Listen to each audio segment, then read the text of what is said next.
Hello વિદ્યાર્થી મિત્રો, આપણે લાસ્ટ લેક્ચરની અંદર કુલ ઉત્સર્જન પાવર અને એના બધાના આધારે સ્ટીફન બોલ્ટ્ઝમેનના નિયમ અને વિનના સ્થાનાંતરના નિયમ એ બધી વસ્તુની ચર્ચા ક્લિયર કરી છે.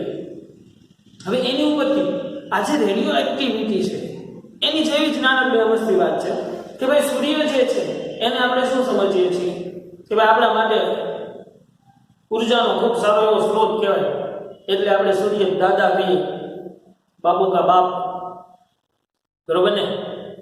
તો એ જે સૂર્ય જે છે એનામાંથી ઉત્સર્જાતી ઉર્જા એનાથી અમુક ડિસ્ટન્સે રહેલા કોઈ પણ ગ્રહને કેટલા પ્રમાણમાં મળશે અને કેવી મળશે એ વસ્તુ સમજવાની છે. તો એટલે આજનો આપણો ટોપિક જે છે એ છે સોલાર અચળાંક, કે ભાઈ સૂર્ય દ્વારા એનાથી કોઈ સમહાવ આ ડિસ્ટન્સે રહેલી કોઈ ગ્રહ છે કે કોઈ પદાર્થ છે કે કોઈ પણ એસ્ટ્રો ગમે તે પદાર્થ વસ્તુ રહેલી છે સૂર્યથી કોઈ આટલા અંતરે, ત્યાં એને ઉર્જા કેટલી મળશે એ વસ્તુ ગણવી હોય તો એ વસ્તુ સમજવા માટે આપણે સૌથી પહેલા સ્ટીફન બોલ્ટ્ઝમેનને યાદ કરી લેવું પડે. સ્ટીફન બોલ્ટ્ઝમેને શું કીધું હતું કે કુલ ઉત્સર્જન પાવર એની તાપમાનની 4 સમપ્રમાણમાં હોય છે, એવું કીધું હતું. સ્ટીફન બોલ્ટ્ઝમેને શું કીધું હતું કે કુલ ઉત્સર્જન પાવર એના તાપમાનની 4 સમપ્રમાણમાં હોય છે અને ઈ પદાર્થની ઉત્સર્જકતાના સમપ્રમાણમાં હોય છે. કેમ કે આપણે જોયું હતું કે કોઈ પણ પદાર્થનું ઉત્સર્જકતા શેની ઉપર આધાર રાખે છે? એક પદાર્થની જાત અને બીજું તાપમાન ઉપર. તો ઓબ્વિયસ વાત છે, જો પદાર્થની જાત ચેન્જ થશે તો એનો ઉત્સર્જન પાવર છે એ ચેન્જ થશે. જો પદાર્થનું તાપમાન ચેન્જ થશે તો પણ એનો ઉત્સર્જન પાવર ચેન્જ થશે. હવે સૂર્ય છે અને પૃથ્વી છે, સૂર્ય છે અને ચંદ્ર છે, આ બંનેનો ઉત્સર્જન પાવર છે એ કેવો છે? ખૂબ જ ડિફરન્સ વાળો છે. કેમ કે ત્યાં તમે આમ બેસિકલી સમજો ને કે બે પદાર્થોની જાત અલગ થઈ ગઈ એમ કહીએ કે આપણે સૂર્યમાં તો કંઈક અલગ જ ધડાકાઓ થાય છે, જેના વિશેની ચર્ચા આપણે 12મા ધોરણના ચેપ્ટર નંબર 13 ની અંદર ન્યુક્લિયર સંલયન પ્રક્રિયાઓની અંદર આપણે કરવાના છીએ. બટ સ્ટીલ આપણે ખાલી એટલું સમજીએ કે સ્ટીફન બોલ્ટ્ઝમેને શું કીધું તેને ઝડપથી યાદ કરી લઈએ. તો કે ભાઈ એને એમ કીધું હતું કે કુલ ઉત્સર્જન પાવર જે W જે છે એના તાપમાનના સમપ્રમાણમાં અને એની ઉત્સર્જકતાના સમપ્રમાણમાં, તાપમાન જો 4 સમપ્રમાણમાં, ઉત્સર્જકતાના સમપ્રમાણમાં સિગ્મા, જેને આપણે શું કહીએ છીએ? સ્ટીફન બોલ્ટ્ઝમેન અચળાંક. અને કુલ ઉત્સર્જન પાવર આપણે કોને કીધું તો યાદ કરો જોઈએ.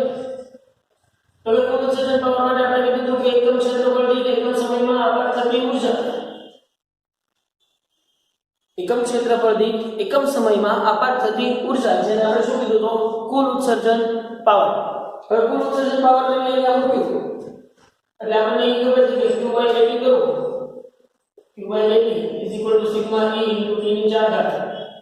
તો મને અહીંયા મળ્યું H A = sigma E × T ની 4 ઘાત. તો મને અહીંયા મળ્યું H = sigma A E × T ની 4 ઘાત. આ સમીકરણ છે એ આપણે લાસ્ટ લેક્ચરની અંદર ડિરાઈવ કરી ચૂક્યા. તો અહીંયા જે સિચ્યુએશન છે સૂર્યનું, એ સિચ્યુએશન હવે સમજવાની કોશિશ કરીએ કે ભાઈ સોલાર અચળાંક એટલે થશે શું? બરાબર, સોલાર અચળાંક કે જેની સંજ્ઞા જે છે એ S છે.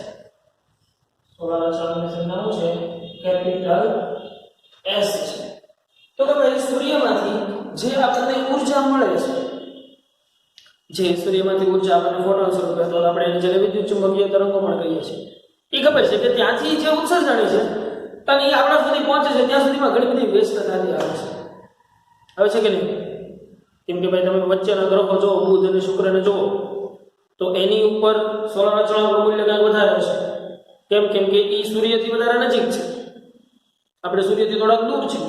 તો પછી પાછળ તમે જોવા જાઓ, શનિ છે, યુરેનિયસ છે, પ્લુટો છે. તમને ખબર છે પ્લુટોના દેશ જ્યારે આપણે ગણતા નથી, આપણી ગેલેક્સી બહાર એમ માનીએ છીએ, ઘણા બધા બીજા બધા ફાંકાઓ છે. પણ કહેવાનો મતલબ શું કે સૂર્યથી કેટલા ડિસ્ટન્સે છે ને આપણે, એ મહત્વનો છે.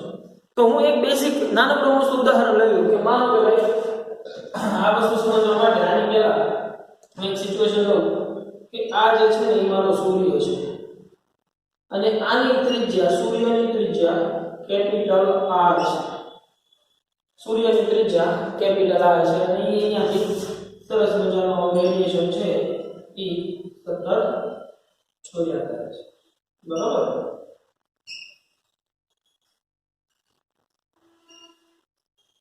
તો હવે હું એક પરિસ્થિતિ લઉં છું કે માનો કે સૂર્યથી સ્મોલ આર જેટલા અંતરે, સૂર્યના કેન્દ્રથી જ આપણે ગણશું, સૂર્યના કેન્દ્રથી સ્મોલ આર જેટલા અંતરે અહીંયા પૃથ્વી રહેલી છે, બરાબર।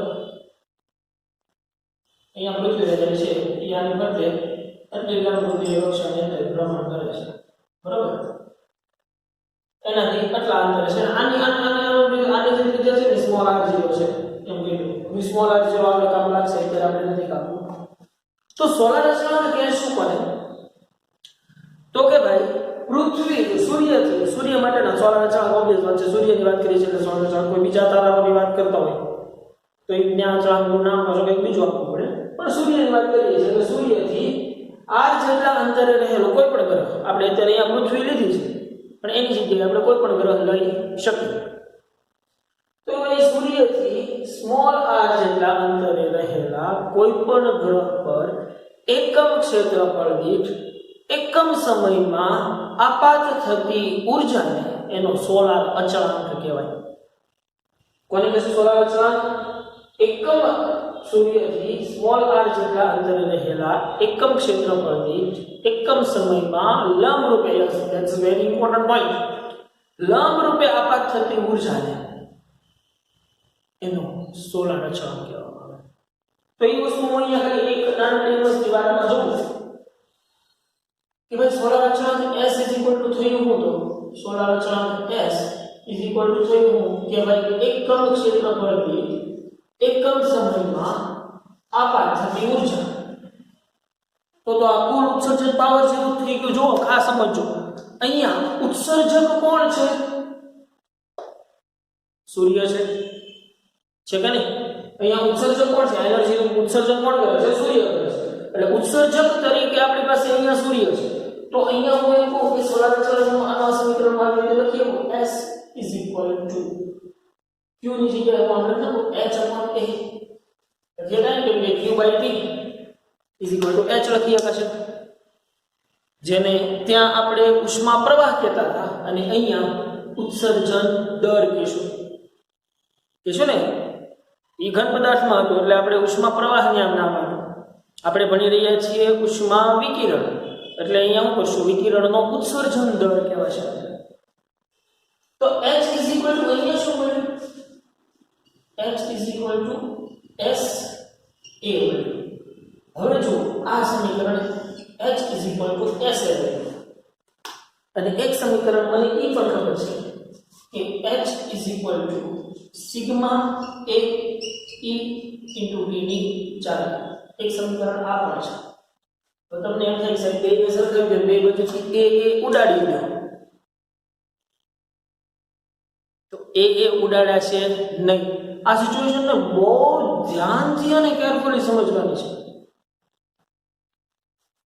સોલાર અચળાંક એટલે શું? એકમ સમયમાં એકમ ક્ષેત્રફળ દીઠ સૂર્યમાંથી આવતી લંબ રૂપે આપાત થતી ઊર્જા। હવે ઊર્જા ક્યાં આપાત થાય છે? પૃથ્વી ઉપર। તો અહીંયા A માં કોનું ક્ષેત્રફળ આવશે? પૃથ્વીનું ક્ષેત્રફળ આવશે। પછી આ H છે આપણે ક્યાંથી મેળવ્યો હતો? બોલ્ટ્ઝમેન ઉપરથી, અને બોલ્ટ્ઝમેન કોના માટે હતો? ઉત્સર્જક માટે હતો। બોલ્ટ્ઝમેને શું કીધું કે કોઈ પણ પદાર્થમાંથી ઉત્સર્જાતો કોઈ પણ વિકિરણનું ઉત્સર્જન કરતા પદાર્થનો કુલ ઉત્સર્જન પાવર, તેના કુલ ઉત્સર્જન પાવર એના તાપમાનની 4 ઘાતના સમપ્રમાણમાં હોય છે। તો અહીંયા જે વાત થઈ છે એ ઉત્સર્જકની છે અને અહીંયા જે વાત થઈ છે એ રિસીવરની થઈ છે। રિસીવર એટલે કે જેના પર આપાત થઈ છે। એટલે આ વસ્તુને ખાસ સરખી લખવી જોઈએ અહીંયા કે આ જે છે ઉત્સર્જક માટેની ઊર્જા, ઉત્સર્જક નો ઉત્સર્જન દર, અને અહીંયા આને કહેવાય છે આપાત સપાટીનો આપાત સપાટીને મળતો દર સમજાય છે? આ સિચ્યુએશન બહુ ક્લિયરલી સમજવી જરૂરી છે ભાઈ. આ જે છે એ શું દેખાડે છે? ઉત્સર્જકનો ઉત્સર્જન દર દેખાડે છે. જ્યારે આ જે છે એવું દેખાડે છે કે જે સપાટી ઉપર આપાત થઈ છે એ સપાટી ઉપર કયા દરથી આપાત થાય છે. કેમ કે ભાઈ સૂર્યથી r જેટલા ડિસ્ટન્સે તમે રહેલા છો તો ઓબ્વિયસ વાત છે કે અહીંયા જેટલી ઉર્જા ઉત્સર્જાય છે એટલી અહીંયા પહોંચવાની છે નહીં. એટલી ઉર્જા અહીંયા પહોંચવાની નથી. મતલબ વચ્ચે જે વેસ્ટેજ થયેલી એનર્જી છે એમાં કપાઈ જાય ઓટોમેટિકલી. સમજાય છે?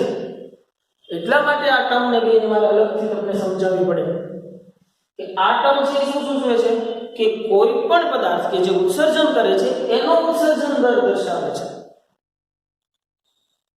બરોબર? અને સોલારસણકની તો વ્યાખ્યા જ એમ છે કે ભાઈ એકમ ક્ષેત્રફળ દીઠ એકમ સમયમાં સપાટી પર લંબ રૂપે આપાત થતી ઊર્જા. તો કઈ સપાટી પર? તો કે અહીંયા કઈ સપાટી પર આપાત થાય છે? પૃથ્વીની સપાટી ઉપર આપાત થાય છે. તો ઓબ્વિયસ વાત છે અહીંયા જે આ ડિસ્ટન્સ આવશે એનાથી આ જેટલા અંતર માટેનું જ આવશે. હવે આનો આગળ છે એ વચ્ચે અહીંયા કઈ હોય તો એના માટે r નું વેલ્યુ ચેન્જ થઈ જાય. અહીંયા કઈ હોય એના માટે r નું વેલ્યુ ચેન્જ થઈ જાય કે નહીં? getting my point?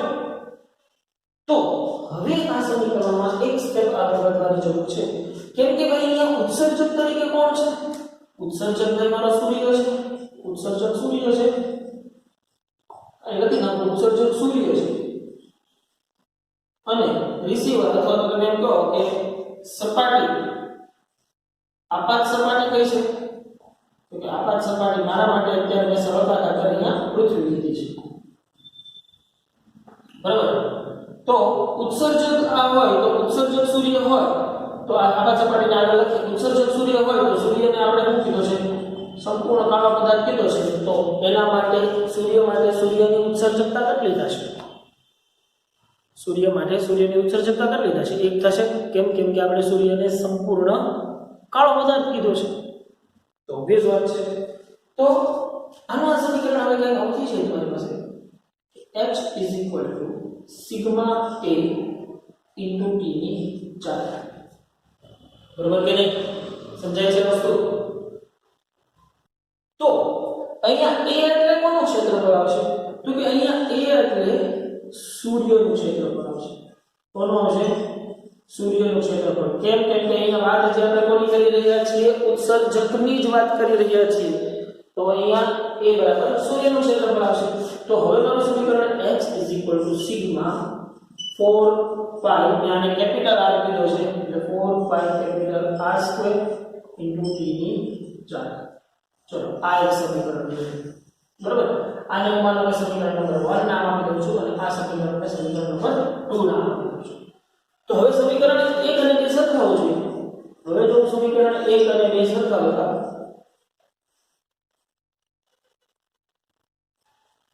સમીકરણ 1 અને 2 સરખાવો તો હવે તમારી પાસે પ્રોબેબિલિટી શું જુઓ છે? SA sigma 4 pi capital R square into t ની 4 થશે કે નહીં? હવે a એટલે અહીંયા શું થશે? આપાત સપાટી માટે. આપાત સપાટી કેટલી દૂર છે? r જેટલા ડિસ્ટન્સે દૂર છે. કેમ કે જો ભાઈ જેમ તમે દૂર જતા જશો એમ સોલાર અચળાંકનું મૂલ્ય છે એ ઘટતું જશે. કેમ ઘટતું જશે એની હમણાં તમે શીખવાડો. તો અહીંયા SA માં અહીંયા જે a જે છે એ થશે 4 pi સ્મોલ r સ્ક્વેર થશે. થશે કે નહીં? કેમ કે જો અહીંયા તમને એમ થાય કે તો સાહેબ 4 pi હું કામ લીધું? આને છે ને તમારે આ સિચ્યુએશનને 3D માં સમજવાનું છે. કઈ રીતે સમજજો? આ પૃથ્વી છે, સોરી સૂર્ય છે. બરોબર? આનાથી આટલા ગોળામાં ગમે ને એનું રેડિયેશન હશે કે નહીં? આટલા ગોળામાં એનું ગમે ત્યાં રેડિયેશન હોય. તો આપણે તો અહીંયાથી ઉત્સર્જક, અહીંયાથી ઉત્સર્જક, અહીંયાથી ઉત્સર્જક, અહીંયાથી ગમે ત્યાંથી ઉત્સર્જક બધું લેવું પડે. તો એનાથી કોઈ ગ્રહ અહીંયા હોઈ શકે, અહીંયા હોઈ શકે, અહીંયા હોઈ શકે, અહીંયા હોઈ શકે, અહીંયા હોઈ શકે, અહીંયા હોઈ શકે, અહીંયા હોઈ શકે, અહીંયા ગમે ત્યાં હોઈ શકે. તો મારે તો આ જે ઉત્સર્જે છે એ ઉત્સર્જનનો જ આ આખો ગોળો લેવો પડે કે નહીં? આ આખો ગોળો લેવો પડે. તો ત્યાં પણ મારે 4πr² જ લેવું પડે, ખાલી πr² ન લેવું. તમને એમ થાય કે સાહેબ આ એરિયામાં ક્યાં તમે ગોળો ધારો છો? ગોળો ધારવો જ પડે ને ભાઈ, કેમ કે આની આજુબાજુમાં બધી જગ્યાએ ઉત્સર્જન થાય છે. તો આ મારે શું થયું? મારું ગોળો જ થયો કહેવાય. એટલા માટે ત્યાં પણ મારે લેવું પડશે. શું લેશું? 4πr² થશે. તો હવે આ સમીકરણ કેવું થઈ ગયું?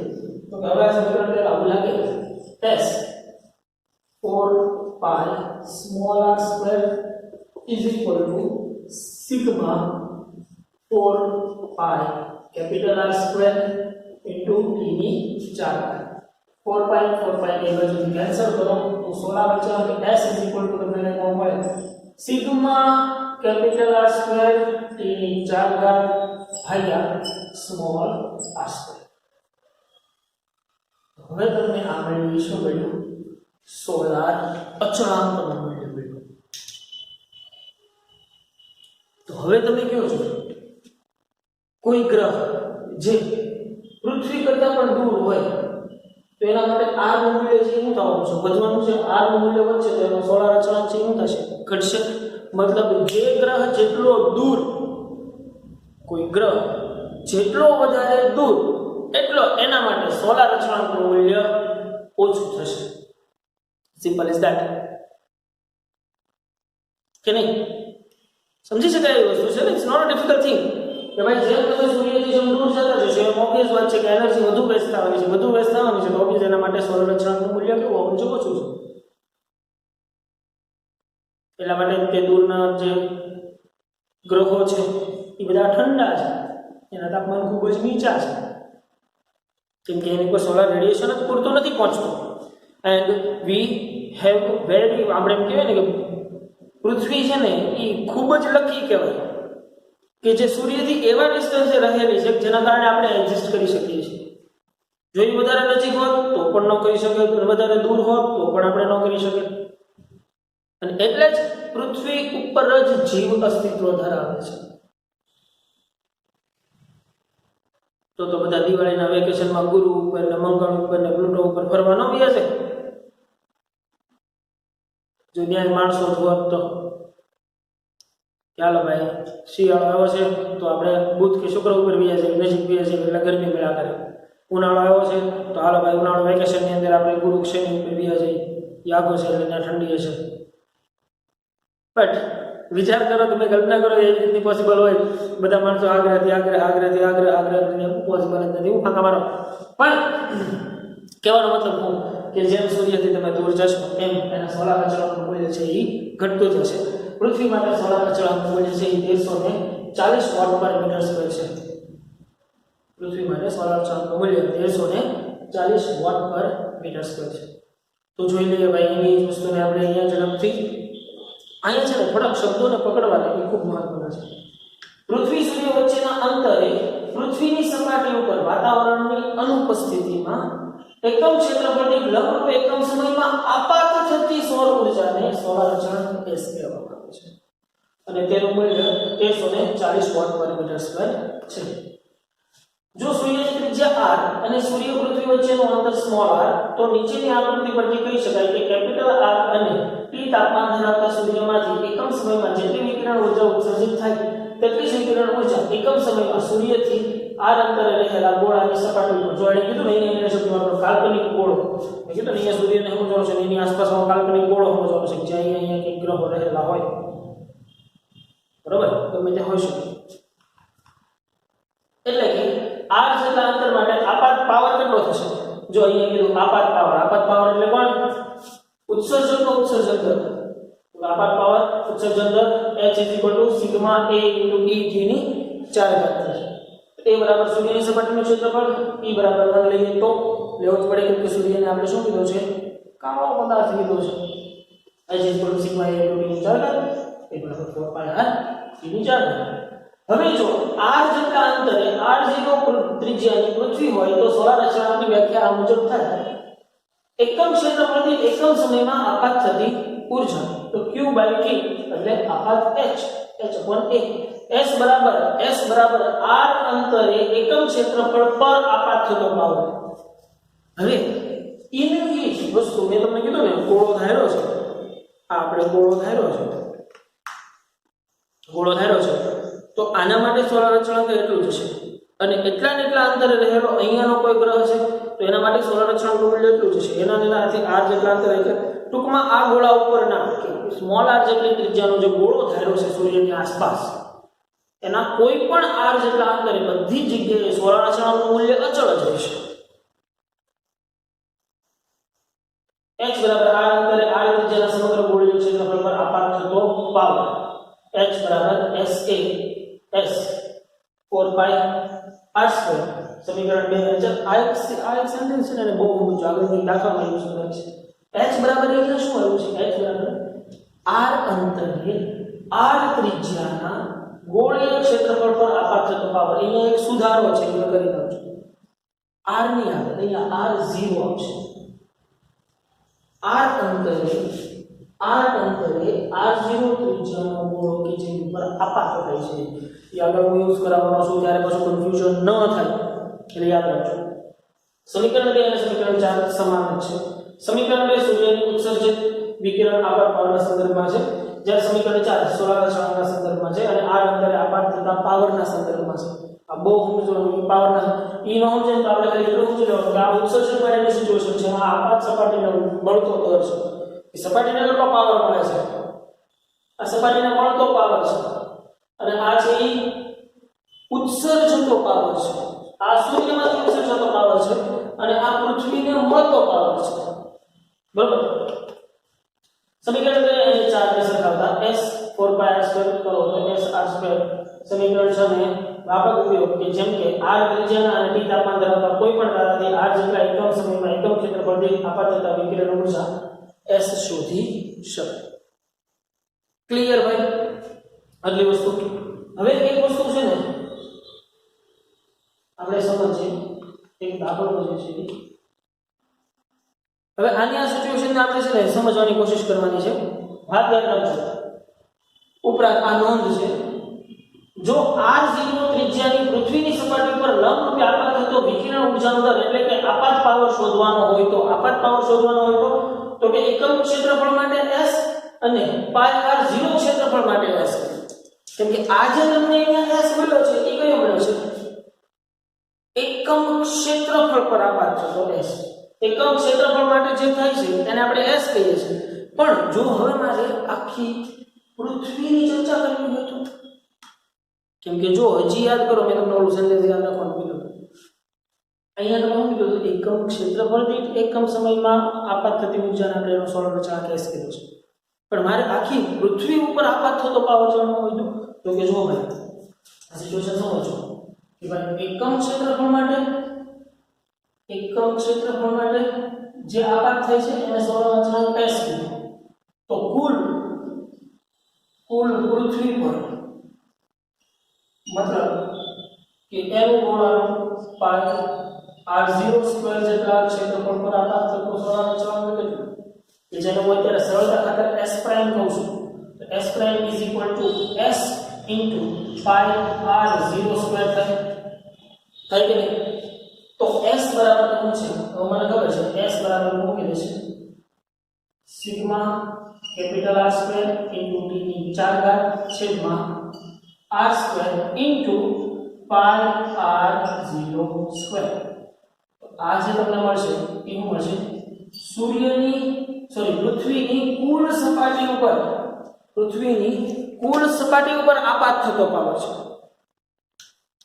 છે બરાબર કેમ કે તમે આમ જો તો 4 pi r square માંથી ચોથા ભાગમાં લંબરૂપે આપાત થતી તો ગોળો હોય તો એના તમે ભાગ પાડી લો તો 4 pi r square માંથી ચોથા ભાગ ઉપર જ આપાત થતી હોય કેમ કે અહીંયા જે મળ્યો છે એ તમને કોણ ઉત્સર્જનના કારણે મળેલો સોલાર અચળાંક છે અને આ પૃથ્વી ઉપર એકમ ક્ષેત્રફળ દીઠ કેટલા સ્વરૂપે આપાત થશે કેમ કે આને છે ને તમારે 3D માં સમજવું જોઈએ કે આ સૂર્ય છે એમાંથી પૃથ્વી અહીંયા છે તો અહીંયાથી જે રેડિયેશન આવશે એ દત્તાત ભાગમાં આવશે ને તો 1 2 3 અને આ ચોથો ભાગ મતલબ અહીંયા તો ચોથા ભાગમાં જ પડે છે આ બધા ભાગમાં તો ઓછું પડે છે કેમ કે લંબરૂપેની વાત છે જો અહીંયા ત્રાંસા કિરણો પડતા હોય અહીંયા ત્રાંસા કિરણો પડતા હોય હું લંબરૂપેની વાત કરું છું તો આ તો તમને મળ્યું છે આખા ગોળાના કારણે ઉત્સર્જાતો સોલાર અચળાંક મળ્યો છે પણ પૃથ્વી ઉપર એક્ઝેક્ટલી એમાંથી કેટલો ભાગ પડે છે તો કે પૃથ્વી ઉપર તો આટલો જ ભાગ પડે છે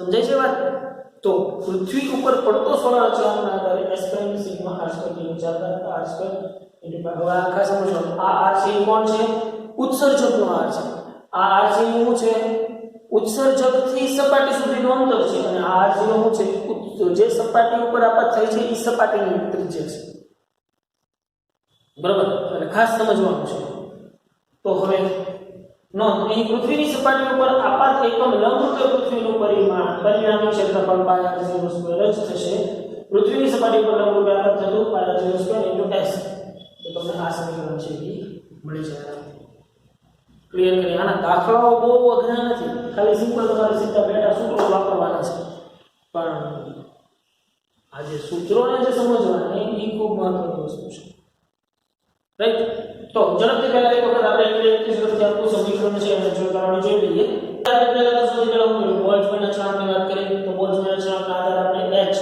ઉત્સર્જન દર અથવા તો ઉત્સર્જકનો પાવર મેળવીશું હવે જોઈએ કે ભાઈ સૂર્ય કે જેની કેપિટલ ત્રિજ્યા કેપિટલ r જેટલી ત્રિજ્યા છે એનાથી સ્મોલ r જેટલા અંતરે રહેલી પૃથ્વી તો આનાથી સ્મોલ r જેટલા અંતરે પહેલા તો કુલ કેટલી રેડિયેશન મળે છે એ ડિસ્ટન્સ શોધવા માટે આપણે સોલાર અચળાંકનું કીધું કે ભાઈ એકમ ક્ષેત્રફળ દીઠ એકમ સમયમાં સપાટીને લંબરૂપે આપાત થતી ઊર્જા q t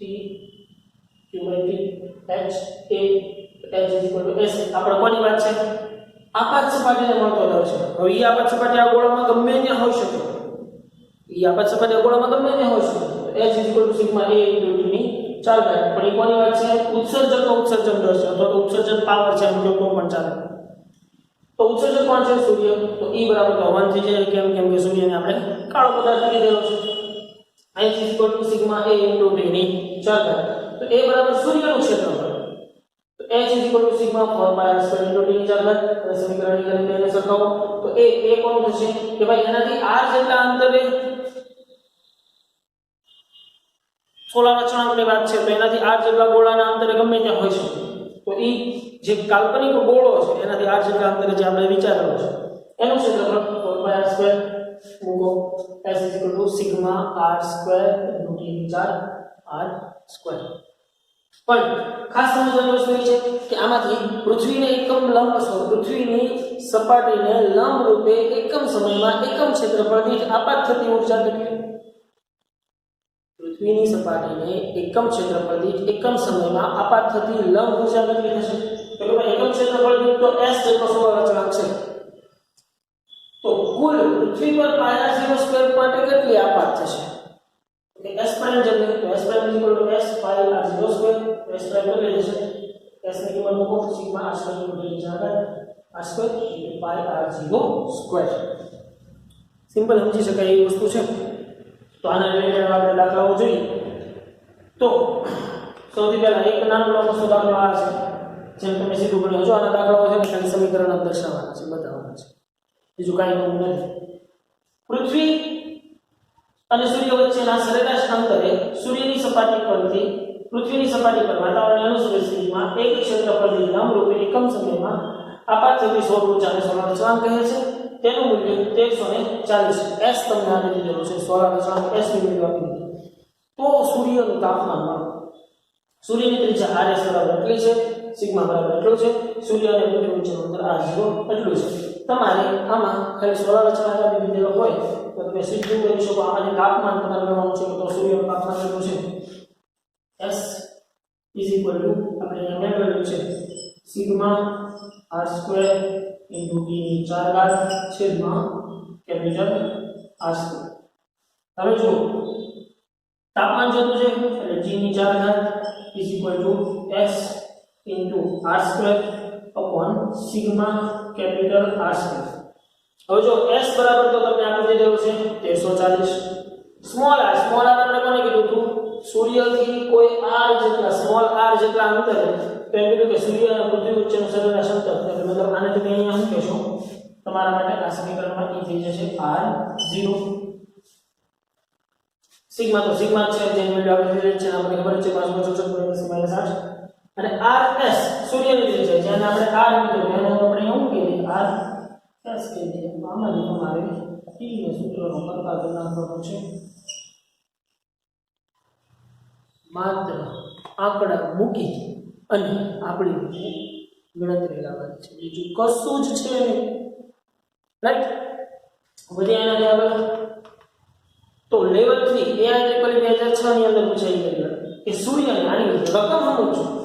સૂર્યને આ ત્રિજ્યાનો નક્કર ગોળીય પદાર્થ સ્વીકારો, તેનું તાપમાન T છે. સૂર્યને કેન્દ્રથી r જેટલા અંતરે પૃથ્વીની સપાટી ઉપર આપાત થતો વિકિરણ ઊર્જાનો દર એટલે કે પાવર કેટલો હશે? સૂર્યની સપાટી ઉપર આપાત થતો ઊર્જાનો દર પાવર કેટલો હશે? પૃથ્વીની ત્રિજ્યા r0 ગણો. તો આ શું છે કે એકમ ક્ષેત્રફળ દીઠ આપાત થતો પાવર કેટલો છે? એટલો છે. સમજો, કેમ કે સોલાર અચાનકનો એકમ શું થાય છે ભાઈ? સોલાર અચાનકનો એકમ થાય છે વોટ પર મીટર સ્ક્વેર. એટલે આની પરથી તમે સમજી ગયા, આની પરથી તમે સમજી ગયા કે એકમ ક્ષેત્ર આ જે સોલાર અચાનક દેખાડે છે કે એકમ ક્ષેત્રફળ દીઠ એકમ સમયમાં ઉત્સર્જાતી ઊર્જા. તો એકમ સમય દીઠ એકમ સમયમાં એકમ ક્ષેત્રફળ દીઠ ઉત્સર્જાતી ઊર્જા S છે. તો પાયર 0 જેટલા અંતરમાં કેટલી? મુખ્ય સમીકરણ મને આ મળી ગયું. તો તમારો આન્સર છે એ તમને સીધો મળી શકે. એટલે અહીંયા કોઈ ભૂલથી તે ડાયરેક્ટ આ સમીકરણ લખતા નથી દેવાનું. ખાસ યાદ રાખો છે. અહીંયા તમને એમ કીધું છે કે પૃથ્વીની સપાટી ઉપર આપાત થતો વિકિરણ ઊર્જાનો દર અથવા તો પાવર કેટલો હશે. અને એ સિચ્યુએશનને સમજો. તમને સોલાર અચાનક નથી પૂછ્યું, એમ કીધું કે પૃથ્વીની સપાટી ઉપર કેટલો આપાત થશે પાવર, એ પૂછ્યું છે. એટલે એ શબ્દોને ખાસ પકડવાના, મહત્વના છે, યાદ રાખવાના. એની પછી આગળ વધીએ.